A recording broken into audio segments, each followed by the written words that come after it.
स्वर्णोदयदीप्तिम् अखिलभुवनचैतन्यप्रसारम्। నమస్కారం, మన ధర్మం కార్యక్రమానికి స్వాగతం. ఇవాళ మన ధర్మం కార్యక్రమంలో మన ధర్మ సందేహాలను నివృత్తి చేసేందుకు మనతో పాటు ఉన్నారు ప్రముఖ ఆధ్యాత్మికవేత్త బ్రహ్మశ్రీ బుర్రా భాస్కర శర్మ గారు. గురుగారు నమస్కారం. నమస్తే అమ్మ. గురుగారు, శివునికి ఎన్నో స్వరూపాలు ఉన్నాయి. అందులో సకల కళలకు అధిపతిగా భావించే నటరాజ స్వరూపం యొక్క ప్రత్యేకత ఏంటో తెలియజేస్తారా? నటరాజస్వామి యొక్క ప్రత్యేకత ఏమి? అనేక రూపాలు ఉన్నాయి ఈశ్వరుడు. చిదంబరంలో ఉంటారు నటరాజస్వామి వారు. ఆయన తాండవ నృత్య భంగిమలో ఉంటారు. ఆ భంగిమలో ఉన్నప్పుడు ఒక చెయ్యి అగ్నిని చేత పట్టుకుని ఉంటుంది, ఒక చెయ్యి ఢమరుకాన్ని చేత పట్టుకుని ఉంటుంది, ఒక చెయ్యి ఊర్ధ్వముఖాన్ని చూస్తూ ఉంటుంది, రెండో చెయ్యి అధోముఖాన్ని చూస్తూ ఉంటుంది. ఎడమ పాదం భూమిని ఆనుకుని ఉంటుంది, కుడి పాదం యొక్క బొటన వేలు భూమి వైపుకు చూపిస్తూ ఉంటుంది. కుడి పాదం యొక్క బొటన వేలు, ఈ బొటన వేలు ఏ బిందువు మీద భూమి మీద పడి ఉన్నదో ఆ బిందువు భూమి మొత్తానికి ఆధారమైనటువంటి బిందువు. ఈ భూమండలం మొత్తం నిలబడడానికి ఆధారమైనటువంటి మూల బిందువు. ఏ వస్తువైనా ఒక వస్తువు నిలబడాలి అంటే దానికి ఆధారం ఒకటి కావాలి. అందున భూమి గోళాకారంగా ఉన్నది. గోళాకారంగా ఉన్నటువంటిది ఒకచోట నిలబడి దాన్ని ఆధారంగా చేసుకుని తిరుగుతూ ఉండాలి. సర్వసాధారణంగా మనం సూర్యుడు తిరుగుతూ ఉంటాడు అని అనుకుంటాం. సూర్యుడు తిరగడు. భూమి తన చుట్టూ తాను తిరుగుచు సూర్యుని చుట్టూ తిరుగుచున్నది అని శాస్త్రములు చెబుతున్నాయి, వేదములు చెబుతున్నాయి, ఇప్పుడు సైన్స్ కూడా చెబుతున్నది. కనుక భూమి తన చుట్టూ తాను తిరుగుతూ భూమి చుట్టూ ఒక కక్ష్యలో తిరగాలి అంటే దానికి ఏదో ఒకటి ఆధారం కావాలి. ఆధారమైన బిందువు అది ఎక్కడ ఉన్నది అనేది మనం తెలుసుకోవాలి అంటే చిదంబరం వెళ్ళి ఆ చిదంబరేశ్వరుని యొక్క ఆ నిలబడి ఉన్నటువంటి నాట్య భంగిమలో ఆ కుడికాలి బొటన వేలు ఏ బిందువుని చూపుచున్నదో ఆ బిందువు ఆధారం. మొత్తం భూమండలం అంతా కూడా తన చుట్టూ తాను తిరగటానికి కానీ సూర్యుని చుట్టూ తిరగటానికి కూడా ఆధారమైనటువంటిది భూమికి అదే బిందువు. ఆ బిందు స్థానము కనుక తప్పింది అంటే భూమి నిలబడేటువంటి అవకాశం లేదు. రెండవ విషయం, ఈ భూమి మనకు అందడానికి కానీ మనం నివసించడానికి కానీ ఆధారమైనటువంటిది పరబ్రహ్మమే వరాహ రూపంలో వచ్చి ఆ వరాహ రూపంలో భూమిని రక్షించి మరల బ్రహ్మదేవునకు అప్పగించెను. ఈ భూమిని రక్షించి ఇవ్వడం అనేటువంటిదే కుడి చేతి భంగిమ. అది పైకి ఉంటుంది. కిందికి ఉండేటువంటి ఎడమ చేతి భంగిమ ఎవరికి అప్పచెప్పినట్టు? బ్రహ్మదేవునకు అప్పగించినట్టు. ఈ రెండిటికి సంకేతం. ఎప్పటికప్పుడు ప్రళయం వచ్చినప్పుడు మొత్తం అన్నీ కూడా లుప్తం అయిపోతాయి. ఏ ఒక్కటి మిగిలేటువంటి అవకాశం లేదు. శాశ్వతంగా ఉండేటువంటి వాడు ఒక్కడే. కనుక ఈ లుప్తమైపోయినటువంటివన్నీ ఎవరో ఒకళ్ళు తీసుకురావాలి, తీసుకొచ్చి కావలసిన వారికి అప్పగించాలి. కావలసిన వారు ఎవ్వరు అంటే సృష్టికర్త. ఆ సృష్టికర్తకు భూమండలం కావాలి. కనుక ఆ భూమండలాన్ని సృష్టికర్తకు అప్పగించాలి అంటే సాక్షాత్తు ఎవరు అప్పగించాలి? శాశ్వతమైనటువంటి వారెవ్వరో, పరబ్రహ్మముగా చెప్పబడుతున్న వారెవ్వరో వారు అప్పగించాలి. కనుక ఆ పరబ్రహ్మముగా చెప్పబడుతున్నటువంటి పరమేశ్వర తత్వమే నటరాజుగా ఉండి ఈ విషయములనన్నిటినీ ఆ చిదంబరంలో బోధిస్తున్నాడు. ఆ బోధించడం అనేటువంటిది థియరిటికల్గా చదువుకుంటే వచ్చేది కాదు. అక్కడికి వెళ్ళి పరిశోధన చేస్తే కానీ తెలియనటువంటి విషయం. ఆ పరిశోధన కూడా ఏ విధంగా ఉండాలి, కాలు ఎట్లా ఉన్నది, ఆయన ఎటువంటి వస్త్రాలు వేసుకున్నాడు, ఎందుకు అట్లా ఉన్నది, ఇట్లా ఆలోచిస్తే తెలిసేది కాదు. అసలు అక్కడ విగ్రహం కూడా ఉండదు చిదంబరంలో.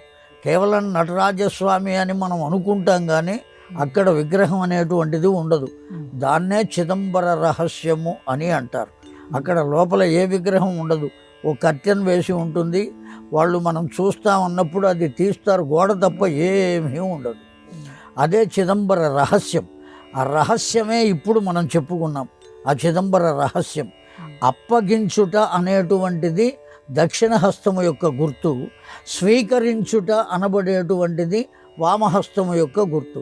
ఈ వామహస్తము సృష్టికర్తతో సమానం, దక్షిణ హస్తం పరబ్రహ్మముతో సమానం.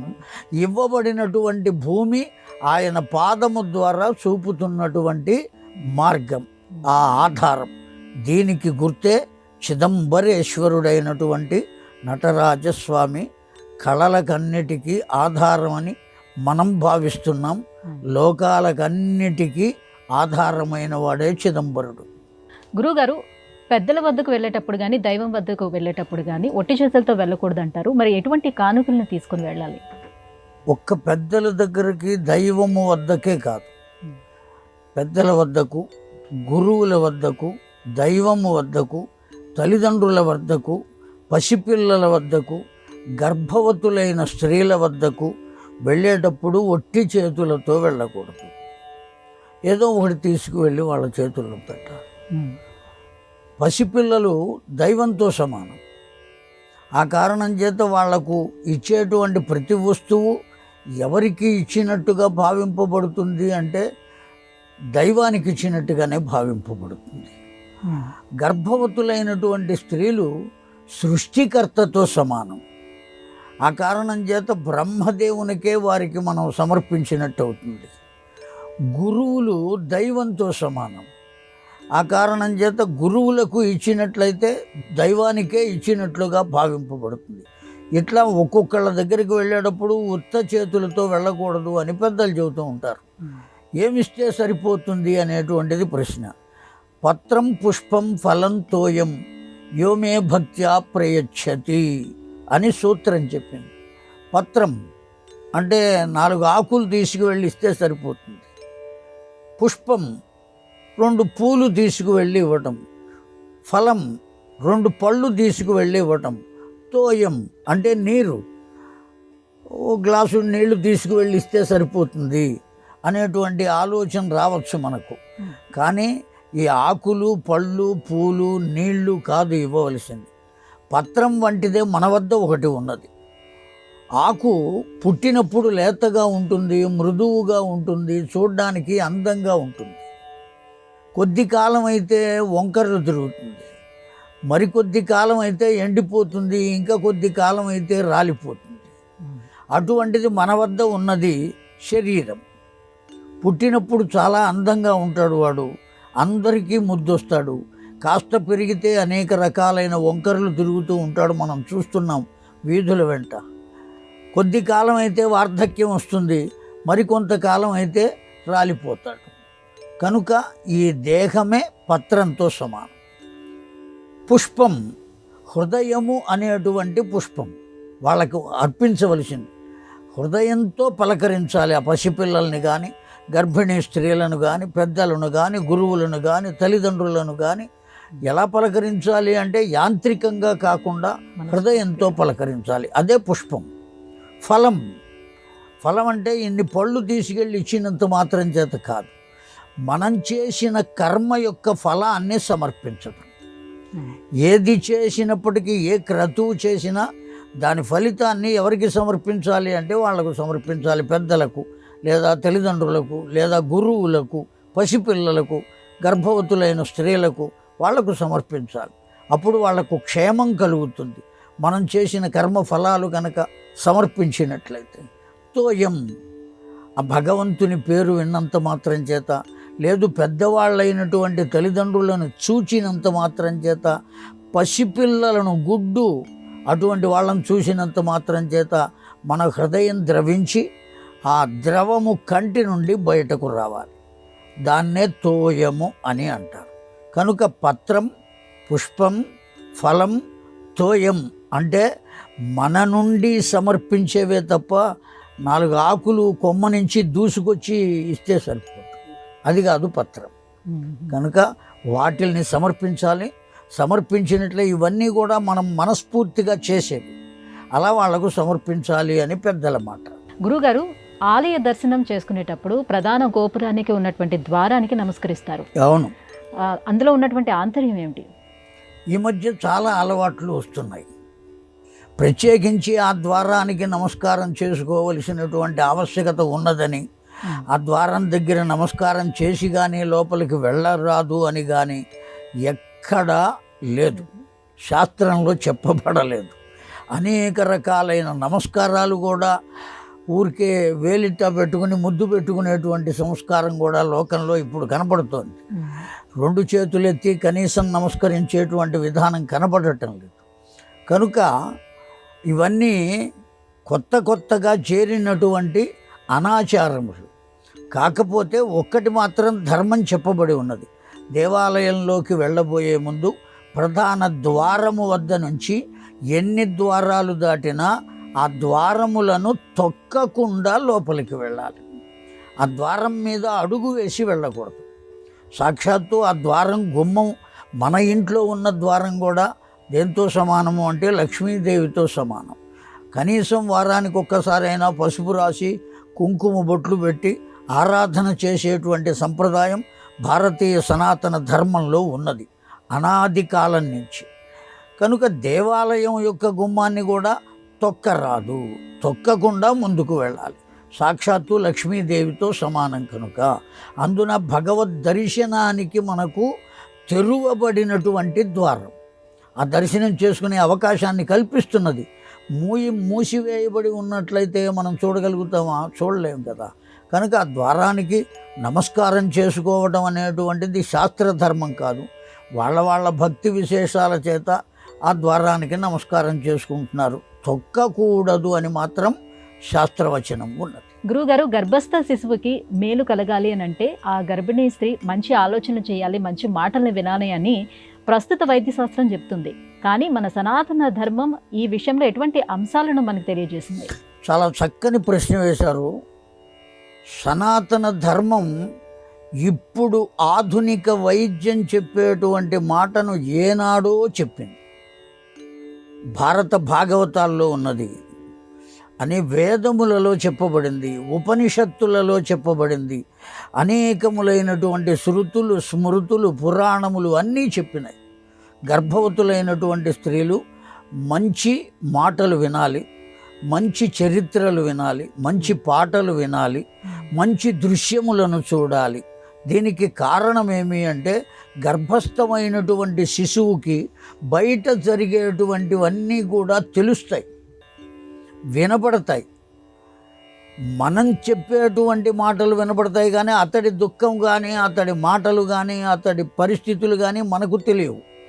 కానీ మనం మాట్లాడుకునే మాటలన్నీ గర్భస్థమైన శిశువుకు వినపడతాయి. భాగవతంలో హిరణ్యకశ్యపుని పుత్రుడైనటువంటి లీలావతి చేత ప్రసవింపబడినటువంటి పిల్లవాడు గర్భస్థంగా ఉండగానే నారదుల వారు చెప్పినటువంటి చరిత్రలన్నీ విన్నాడు అని మనం భాగవతంలో చదువుకున్నాం. భారతంలో సుభద్ర గర్భంలో ఉన్నటువంటి పిల్లవాడు పద్మవ్యూహం లోపలికి ఎలా వెళ్ళాలో విన్నాడు అని కూడా మనం భారతంలో చదువుకున్నాం. ఒక్క ఆ అభిమన్యుడు, ఒక్క ప్రహ్లాదుడు మాత్రమే కాదు, ఈరోజు కూడా గర్భవతి అయినటువంటి ఆ స్త్రీ యొక్క గర్భంలో ఉన్న శిశువు బయట ఉండే శబ్దాలన్నిటినీ స్వీకరిస్తాడు. తల్లి తీసుకునే ఆహారాన్ని ఎలా తీసుకుంటాడో ఆ శబ్దాలను కూడా స్వీకరిస్తాడు.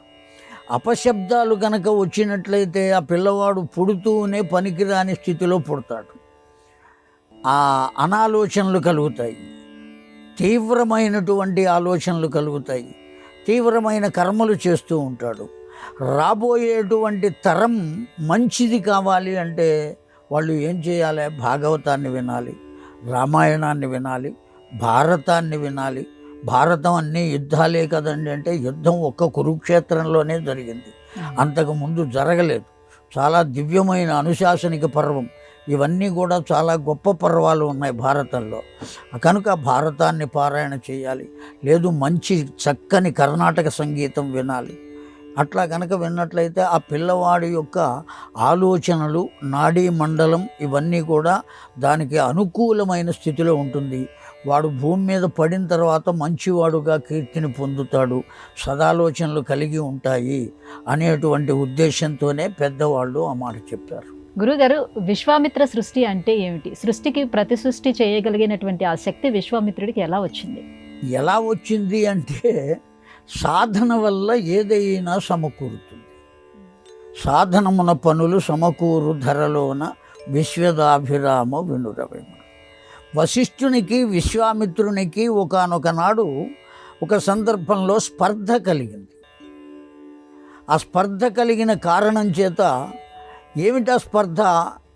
ఒకానొక కారణం చేత విశ్వామిత్రుడు వశిష్ఠునితో యుద్ధం చేయవలసి వచ్చింది. ఆ యుద్ధం చేసేటప్పుడు వశిష్ఠుడు ఏమైనా యుద్ధం చేశాడా?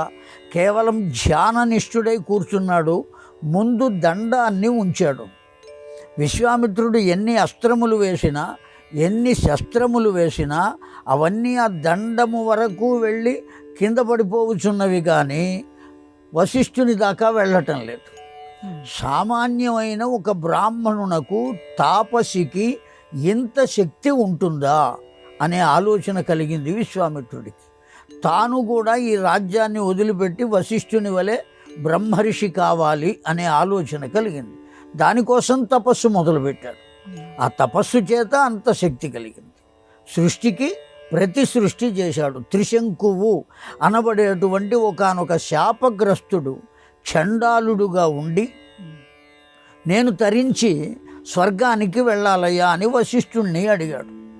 వశిష్ఠుడు అలా వెళ్ళడానికి కుదరదు అని చెప్పాడు నిర్ద్వంద్వంగా. వశిష్ఠుడు చెప్పాడు కనుక, వశిష్ఠుని పట్ల స్పర్ధ ఉన్నది కనుక విశ్వామిత్రునికి, నేను పంపిస్తానయ్యా, నువ్వు వెళ్ళటానికి కావలసిన యజ్ఞం నేను చేయిస్తాను అని చెప్పాడు. ఆ యజ్ఞం చేయించాడు, పంపించాడు. కానీ అక్కడ దేవతలు ఒప్పుకుంటారా? ఒప్పుకోలేదు. అతన్ని కిందికి పంపారు. నా పరిస్థితి ఇలా ఉన్నదయ్యా అని మళ్ళీ విశ్వామిత్రుడిని ప్రార్థించాడు త్రిశంకు. నీవు అక్కడే ఉండు, నేను ఇంకొక స్వర్గాన్ని సృష్టిస్తా. తన తపోశక్తినంతటిని ఉపయోగించి సృష్టికి ప్రతి సృష్టి చేశాడు. ఈ చెట్లు, చేమలు ఇవన్నీ కాదు, అవన్నీ ఏదో చెబుతారు లోకంలో.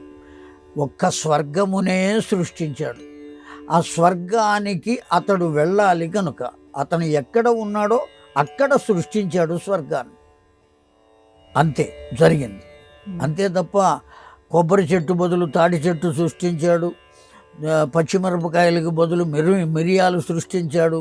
ఇవన్నీ కట్టు కథలు. కేవలం స్వర్గానికి అతను వెళ్ళాలి, స్వర్గాన్ని మాత్రమే కల్పించాడు, ఆ స్వర్గంలో అతన్ని చేర్చాడు. దేనివల్ల వచ్చిందా శక్తి అంటే తపోశక్తి వల్ల. తపస్సు సాధించలేని శక్తి అంటూ ఏదీ లేదు. తపస్సు అంటే కేవలం ఓ చెట్టు కింద ముక్కు మూసుకుని కూర్చోవటం అని మాత్రమే కాదు. మీరు ఒక పరీక్ష రాస్తున్నారు అనుకుందాం. ఆ పరీక్షకు ఏ ఏ గ్రంథాలు కావాలో అవన్నీ తెచ్చారు. రాత్రి తెల్లవారులు పడుకోకుండా చక్కగా వాటిని తీసి అందులో ఏ ఏ విశేషాలు ఉన్నాయో, ఏ ప్రశ్నలు రావచ్చో అనేకమైనవి కీస్ అని, గైడ్లని అవన్నీ దగ్గర పెట్టుకున్నారు. వాటిని మొత్తం పరిశీలన చేశారు. పరీక్షలు ఎప్పుడు వస్తాయో అప్పటిదాకా అహరహం వదిలిపెట్టకుండా శ్రమ చేశారు. పరీక్షకు వెళ్ళారు. క్వశ్చన్ పేపర్ వచ్చింది, అన్నీ మీరు చదువుకున్నవే వచ్చినాయి. దేనివల్ల వచ్చినాయి? పట్టుదలగా ఇవన్నీ చూచారు కనుక, వాటిని వదిలిపెట్టకుండా ఒక్క విషయాన్ని కూడా చూశారు కనుక తద్వారా మీరు వ్రాయగలిగారు. అదేవిధంగా తపస్సు కూడా అంతే. తాను అనుకున్న దాన్ని సాధించటం కోసం నిరంతర పరిశ్రమ చేయుటనే తపస్సు అని అంటారు.